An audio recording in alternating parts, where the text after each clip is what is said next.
बनेंगी जो श्री नरेंद्र मोदी जी के नेतृत्व में होगी। और फिर 4 जून के परिणामों के बाद हम ये देखते हैं कि हिमाचल प्रदेश में भी भारतीय जनता पार्टी की सरकार बनेगी। हम एक साथ 2 सरकारों को बनाने वाले हैं। और साथियों, अभी कांग्रेस पार्टी ने बहुत दिनों के बाद बहुत देरी से मंडी लोकसभा क्षेत्र से अपना प्रत्याशी चुना है। और मैं कहूंगा कि जिस मंडी लोकसभा क्षेत्र की बात करते हैं, यहां की वर्तमान सांसद श्रीमती प्रतिभा सिंह जी रही।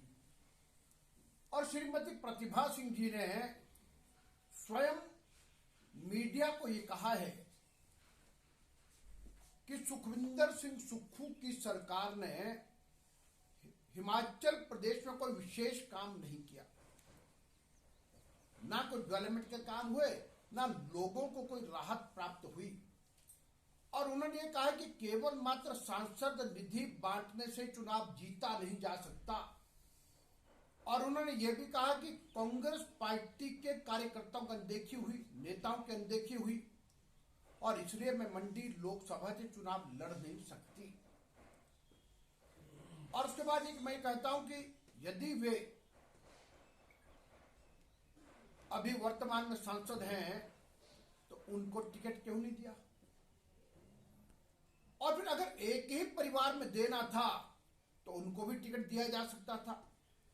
और अब मंडी वालों के लिए शिमला ग्रामीण के विधायक जी को लेकर के आए हैं, और जिन्हें बहुत ज्यादा बोलने की आदत है। वो एक बात ये कहते हैं कि भारतीय जनता पार्टी की जो प्रत्याशी, उनका विजन क्या है, उनके मुद्दे क्या हैं। तो मैं कहना चाहूंगा कि विक्रमादित्य सिंह जी का जो विजन है, यदि किसी को देखना है तो वहां जाकर के देखना चाहिए जहां पर लंबे समय से उनके परिवार ने कुर्सियां संभाली हैं। आप रामपुर में जाए, आज भी रामपुर के लिंक रोड में बाकी सबकी सब सड़कों में 52 सीटर बस ली जाती है। केवल मात्र वहां डेवलपमेंट के नाम पर यदि कुछ काम हुआ है तो जो मेन हाईवे है, जो भारत सरकार बीआरओ के माध्यम से जिनका काम है, वही सड़कें, उसके अतिरिक्त आज भी वो विकास से अछूता क्षेत्र है। मुझे याद है कि जब भी मैं मंत्री रहा, जब हम रामपुर रोहडू के क्षेत्रों में जाते थे, सबसे अधिक भीड़ लगती थी। किस लिए लगती थी? कि लोगों के इतनी एप्लीकेशंस आती थी, या स्कूल नहीं, या डंगा नहीं है, यहां पर अस्पताल नहीं है, या बस नहीं चलती है, यानी इतनी। आज उनका विजन देखना चाहिए तो रोहडू का भी देखना चाहिए। अरे रोहडू में चांचल घाटी कितनी सुंदर है, उस चांचल घाटी का वो कुछ नहीं कर पाए।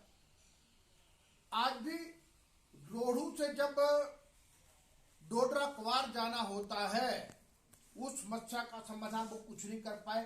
लगभग 6 महीने डोडरा क्वार बंद रहता है, इसलिए उनका विजन कुछ नहीं है।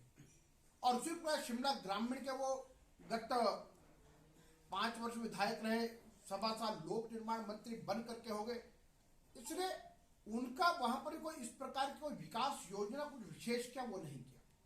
और मैं तो कहूंगा कि ये विक्रमादित्य सिंह जी केवल मात्र सोशल मीडिया और मीडिया के माध्यम से सारी बातों को संचालित करते हैं, व्यवहारिकता में वो कुछ नहीं कर पाते। और इसलिए यह है कि अब इस मंडी लोकसभा क्षेत्र से भारतीय जनता पार्टी के प्रत्याशी सुश्री कंगना जी जीतेंगी और विक्रमादित्य सिंह जी हारेंगे, ये निश्चित है। और लेकिन हम तो एक बात और भी कहते हैं कि भाई इन विक्रमादित्य सिंह जी ने कब क्या कहते हैं मालूम नहीं। हम सभी को याद है कि जब हिमाचल प्रदेश में राज्यसभा का चुनाव हो रहा था तो कांग्रेस पार्टी ने एक ऐसे व्यक्ति को हिमाचल प्रदेश से प्रत्याशी बनाया जिनका नाम अभिषेक मनु सिंघवी हैं। और ये अभिषेक मनु सिंघवी कांग्रेस पार्टी के बड़े नेताओं में से एक हैं। ये वही अभिषेक मनु सिंघवी हैं जिन्होंने सुप्रीम कोर्ट में खड़े होकर के कहा था कि आपके पास क्या प्रूफ है कि भगवान राम अयोध्या में ही पैदा हुए। भगवान राम का प्रूफ मांगने वाले। और दूसरा, हिमाचल प्रदेश की सुखविंदर सिंह सुक्खू जी की सरकार ने ही जो वाटर सेस लगाने की बात की, तो हिमाचल की सरकार के विरुद्ध सुप्रीम कोर्ट में प्राइवेट कंपनीज की ओर से वकील या अभिषेक मनु सिंघवी खड़े हुए। तो ऐसे में सब लोगों ने चर्चा की कि ऐसे बाहरी प्रत्याशी को तो हमको वोट नहीं देना चाहिए, हिमाचल प्रदेश से कोई प्रत्याशी होना चाहिए। जब ये सब वातावरण बना तो भारतीय जनता पार्टी ने श्री हर्ष महाजन जी को अपना प्रत्याशी बनाया। और हम सबको एक घटनाक्रम मालूम है कि 34 वोट मिले।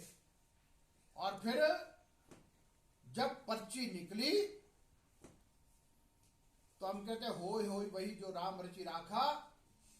तो राम जी की कृपा हुई कि भारतीय जनता पार्टी के प्रत्याशी हर्ष महाजन जी राज्यसभा के लिए नियुक्त किए गए।